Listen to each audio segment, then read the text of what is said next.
Hello, everybody. David Shuster here. In the wake of Donald Trump's threats to grab Greenland, some of the highest profile conservative stars on Fox News are trashing Trump. What I do think is this, that his efforts on Greenland have baffled a lot of people.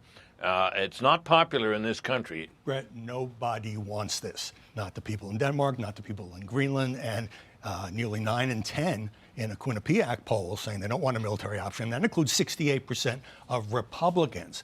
Donald Trump recently sent a letter to the Prime Minister of Norway demanding Greenland, even though Greenland is part of Denmark. Trump's letter was literally insane, as I'll detail for you in a moment. But first, Trump is now denying that he cares about the Nobel Peace Prize and denies that it has influenced his thinking about Greenland. Prize has influenced your thinking on Greenland? No, I don't care about the Nobel Prize. Trump doesn't care about the Nobel Prize, except that seconds later, he blasts Norway for somehow blocking him from the award. If anybody thinks that Norway doesn't control the Nobel Prize, they're just kidding. They have a board, but it's controlled by Norway, and I don't care what Norway says. Actually, the Norwegian government does not decide the Nobel recipients. Our Norwegian Nobel Committee makes the decisions. Still, Trump's delusions are even more clear when you look at his letter to the Prime Minister of Norway. Quote, "Dear Jonas, considering your country decided not to give me the Nobel Peace Prize for having stopped 8 wars plus, I no longer feel an obligation to think purely of peace, although it will always be prominent, but can now think about what is good and proper for the United States of America." Again, Trump has no idea how the Nobel Prize is awarded. Also, what 8 wars plus is he talking about? Trump cannot name them and has never said what he did to stop them. And if Trump no longer feels an obligation to think purely of peace because he didn't get an award he didn't deserve, well, then Trump should go ahead and invade Greenland himself, but leave America out of it. Trump's bizarre thinking becomes even more unhinged. He writes, "Denmark cannot protect that land from Russia or China." Okay, let me speak slowly so that all of the Trumpsters can follow this. Greenland is part of Denmark and part of NATO. Neither Russia nor China has tried to invade. China, at its closest point, is about 5,000 miles away from Greenland. If they wanted to invade Greenland, they would have to fly over Russia. Russia's closest point is about 1,000 miles from Greenland. But the Russians would have to cross the Arctic Ocean. For all sorts of reasons having to do with weather, ice, and physics, a Russian invasion over the Arctic would be challenging, to say the least. Trump then launches into a history complaint. Why do they, Denmark, have a right of ownership anyway? There are no written documents. It's only that a boat landed there hundreds of years ago, but we had boats landing there too. Denmark's claim is based on more than a boat. It would be like saying the British claim to parts of North America's continent was based solely on the Mayflower landing here. Also, the Vikings landed in Greenland in the year 986. That was 500 years before the first European settlement in the Americas and 800 years before the United States became a nation. Next, Trump delivers an absurd self-congratulations and more lies. Quote, "I have done more for NATO than any other person since its founding, and now NATO should do something for the United States. The world is not secure unless we have complete and total control of Greenland." The world is not secure? Actually, NATO has kept the world relatively secure, at least between East and West. And Trump's Greenland ambitions threaten to rip apart NATO.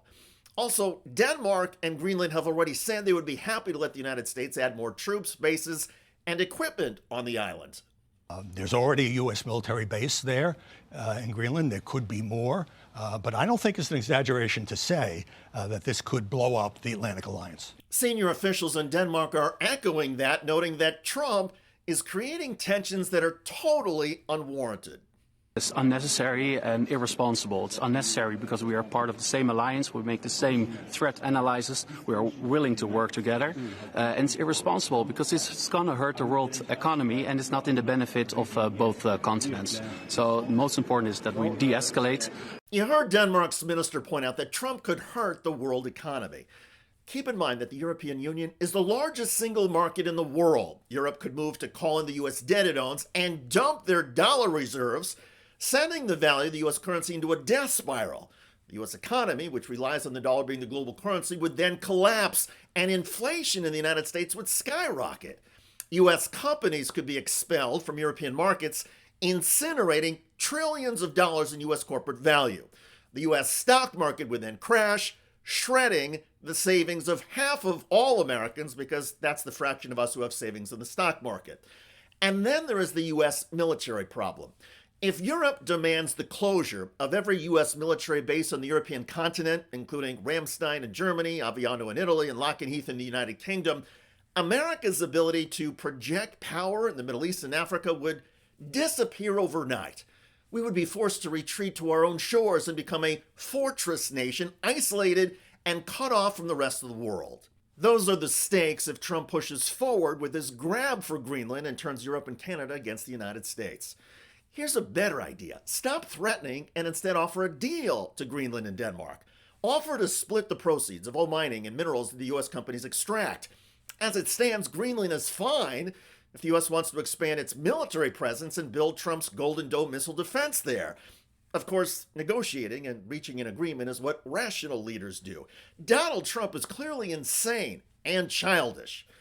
Once upon a time, Trump was just a toxic personality. Now, Trump is a raging lunatic and seems determined to wreck the NATO alliance. It is long past time for Republicans in Congress and members of Trump's cabinet to take action. The 25th Amendment was written specifically for moments like this. Trump should be removed from office. This is not a close call. And even the conservative stars on Fox News are speaking out, describing Trump's Greenland obsession as dangerous and insane.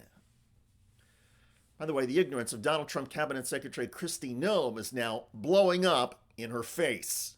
What you cannot do is just go arbitrarily up to people or set up a checkpoint or go door to door and say, hey, you need to prove to us that you're a U.S. citizen. And that is legal analyst Ellie Honig blasting Trump's Secretary of Homeland Security, Kristi Noem. Are we seeing Americans being asked on the street to provide proof of citizenship in Minnesota? Is that targeted enforcement?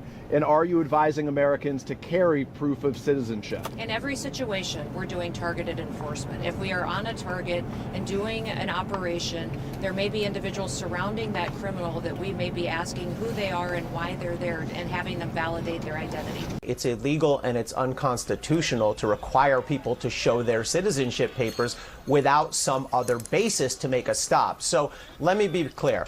In order to stop somebody, detain them, question them for immigration purposes, an officer has to have reasonable suspicion. Now, that's a fairly low bar. It's lower than the bar that a law enforcement agent would need to make a stop or questioning for criminal purposes, but it's still a bar. It's not nothing. Check out that video at the link below. It generated a lot of comments on YouTube. One of the most popular is from Michael, who wrote, "Congress has failed us. Impeach Trump and all his staff." Indeed. I look forward to reading your comments about Donald Trump getting shredded now, even by Fox News. I'm David Shuster. Thanks for joining us.